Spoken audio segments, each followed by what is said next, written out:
Sige na, pre, sige.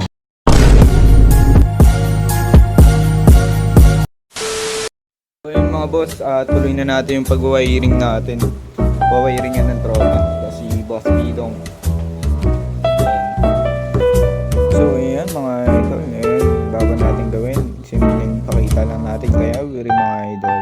So eto. Kape pre. Kape. Oh, sige, nice. Kape tayo mga boss. Yun, tapos na nga natin timpla natin ng kape at i-deliver na natin. Shopee, boss. Saan ba? Dito mga boss, nagkwento muna kami about dito sa motor kasi syempre bago tayo magawa ay pag-usapan muna natin yung gagawin. At ito, inuna nga natin yung headlight papailawin na natin mga boss, si Ivory.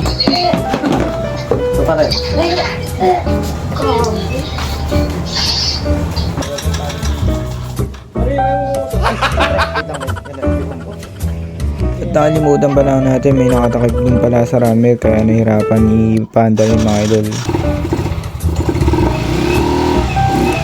Mga boss, may kukunin lang yung tropa natin.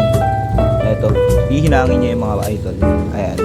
So, natin yung pangkinang dito sa ating box. Pucha, may baril. Yan. May baril pa tayo mga idol. Wag mong subukan. Masisira ang buhay mo. Sa tropa to. Huwag kayo mingin boss, hindi pa yan rehistrado. Ito panghinang. Pinatabi kasi sa atin to ng tropa. Ayan. Sakto mga boss, dumating yung parcel nating stud bolts na pang rider tsaka mga Mio ganyan. Sa nga pala natin to mga boss, sa muffler. Kasi hindi natin makakabit ng yung muffler natin kapag stuck yung stud bolts niya dun sa may exhaust mga boss. Kaya papalitan natin yun mga idol. Ayan. So check natin dito sa tindahan mga boss kung meron kung meron incense mga idol. Ang pogi ng wave na to. Kanino ba are? Kanino yan kaya? Ma, may incense kayo kahit lang. Oh. Incense to ma? Dalawa? Dalawang piso yan. Dalawang ganyan. Sino nagtabit na mo? Ito.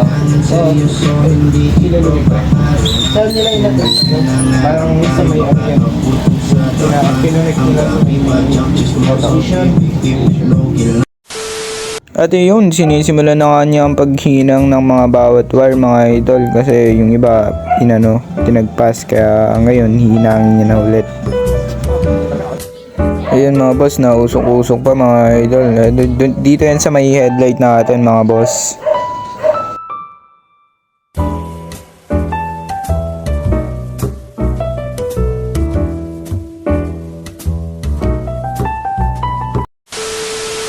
Nako, sa pagkain talaga ako pa yung nauna kayo sa yung gumawa mga boss.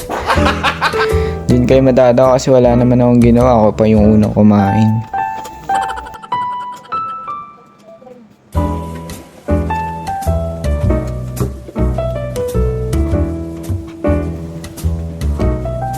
Grabe, gutom na gutom oh. Kala mo may ginawa eh.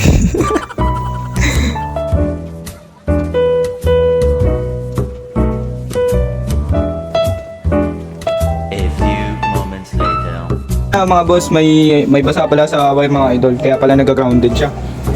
Ayan mga boss, basa pala yung wire mga idol, kaya babalitan pa ng isang buo para matuyo yung mga basa o may balat man doon na wire. Kaya yung mga idol, nag-grounded. Yun pala ang sira dahil nabasa yung mismong wire niya doon sa may loob na pasukan lang ng tubig, kaya yun, babaklasin natin lahat ng wire na iyan. Yung sira pre. Ay, ito. Ayun. Ayun yung grounded mga idol. Place pa siya ako. Ito. Tsaka isa. Yung isa pa. Flat. Flat nose.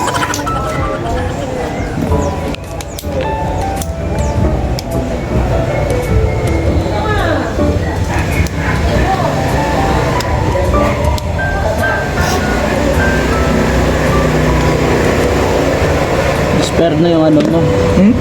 Yung wire. Itim na. Yan o, itim na yung wire mo. Paano mangyayari niyan, pre?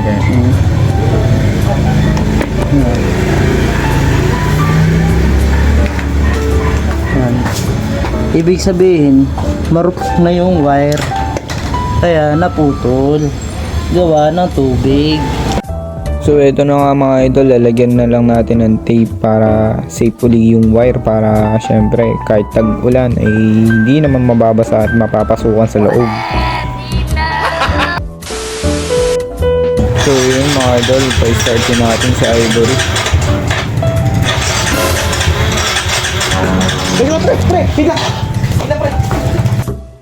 Kaya pala mga boss, hindi umaandar siya mga idol kahit anong push start mo kasi dun yung naiwan ko pala ng plastic dun mga idol, sinipsip niya dun hanggang ano lang naman mga boss, hanggang filter lang naman, kaya ayun, hindi siya umaandar.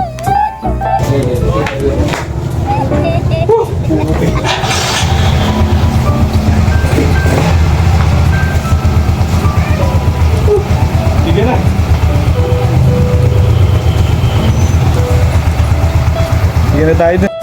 Ito yun mga boss, may sumaglit sa ating tropa mga idol. Ito si Barem mga boss, si Boys Warrens. Naputulan daw siya rin ng kadena, kaya yun ang hiram lang tools. So yun mga boss, at natapos na nga natin gawin ni Dog. At dito naman sa bandang Kwetan mga boss, at susunod natin yung iba-vlog.